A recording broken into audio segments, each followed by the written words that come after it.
Anak betul lah saya kerja. Kakak, kat sini kan, kalau kerja, berapa gaji? 600 je.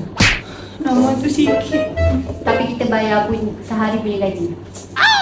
Sehari 600. Banyaknya. Berapa jam? 12 jam. Gila, itu baik duduk sini, tak payah balik. Amat gila. Tapi kita bagi 4 hari cuti dalam minggu. 4 hari cuti dalam seminggu? Macam tak kerja. Kak, kat sini kan ada homestay. Sorry, tak ada. Mana jauh buat homestay apa lah.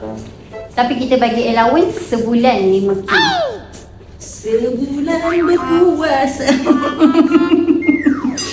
Kak, kalau public holiday, bayar double kan? Kita tak payah double.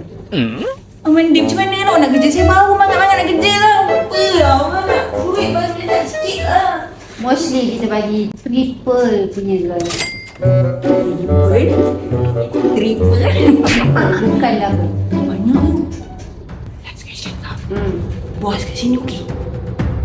Oh, kat sini lah pada aku tak suka. Dia tak suka. Memang tak okey? Memang tak. Agak lah kak. Tengok akak pun tak okey kan? Memang tak okey lah. Tak buat lah. Jasa. Tapi saya lah bos tu.